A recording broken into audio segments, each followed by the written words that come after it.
What's up, guys? This is Brent with Western Equipment. So let's go ahead and jump on in and talk about the 5 main differences between your John Deere 3E series and your John Deere 3D series. Now, from the naked eye, these are going to be visually, they are going to look almost identical, but there are some main differences that change up the way these two machines perform. So the first one we're going to talk about is going to be fuel capacity. So on the John Deere 3D series, you are going to have a larger fuel capacity.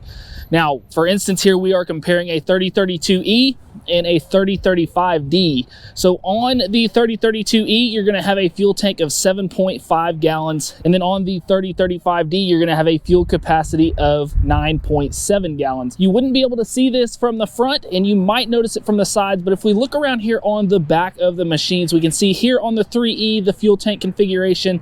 And then over here on the 3D, the difference in the fuel tank configuration. So you can really see where the difference comes in on that more fuel capacity. Now, as you can see in that footage, the 3035D's fuel tank has a couple extra parts of it that protrude out a little further than the 3Es. That's going to give that more fuel capacity to the 3D. Now, our second thing is going to be that the 3D tractors are built heavier than the 3E tractors. Now, a lot of this is going to come into play on our components such as our transmission and our rear axle. They are going to be heavier on the 3D, which is going to translate to a couple other things, which are going to be our number 3 main difference. But the difference in the weight is going to be significant whenever we're talking about a 3E series here on the 3032E versus the 3035D. We're looking at anywhere from 200 pounds to 250 pounds of difference in these machines. Now, the differences in these weight is going to lead me to my third main difference, and that is going to be more rear lifting capacity and more towing capacity on the 3D versus the 3E. Now, I know right now it seems like we are heavily favoring the 3D versus the 3E, but all I'm doing is pointing out the differences, and then at the end we'll make sure and point out where each one of these machines should be used. But whenever we're looking at more lifting capacity here on the 3D and towing capacity, we're looking at just a heavier rear axle, which goes back to my second point when I talked about being built heavier. So we are having a heavier rear axle here. We have more lifting capacity. The difference between this 3E and this 3D is about 700 pounds difference when we're looking at rear lifting capacity here.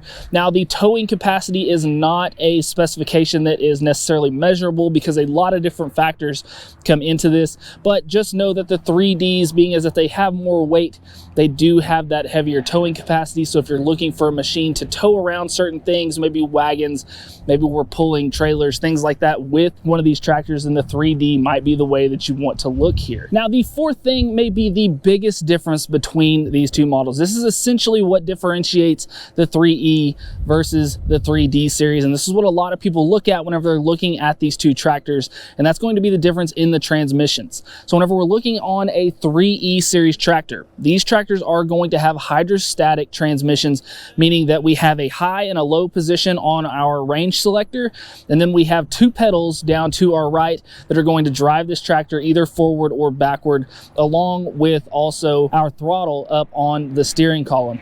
Now, with these 3 functions, this is all we're going to have to do whenever we are running this tractor. Now, the other good thing about having this type of transmission is that if we're needing to run rear implements that have a PTO, our PTO is completely independent. We can stop it, start it, whether we're going or not going, whether we're driving, whether we have that transmission engaged or not, we can start and stop that PTO on the fly. Now, over on the 3D series tractors, this is going to have an 8 forward, 8 reverse shuttle shift style transmission.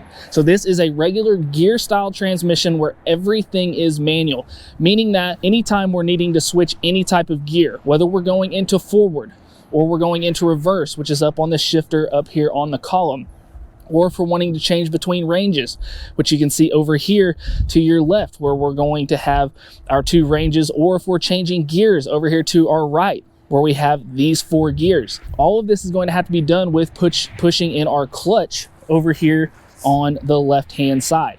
Now, the other thing with this is not only anytime we need to shift gears or change directions are we going to have to hit that clutch, but also if we want to engage our PTO. So if we're running those rear implements that need that rear PTO drive, we are going to have to clutch this machine and then engage our PTO and then slowly let off that clutch to engage that PTO.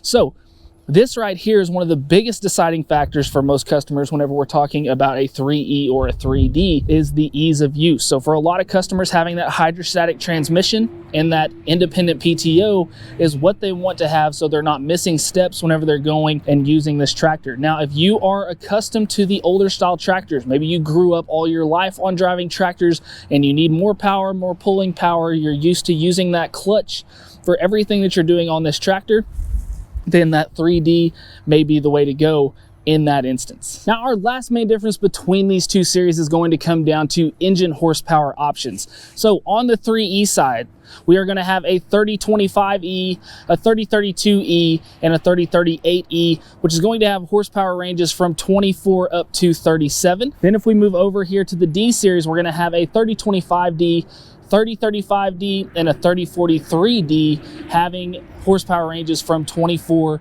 up to 42 horsepower. So if you're looking for more horsepower in these size of machines, then the 3D may be the way to go.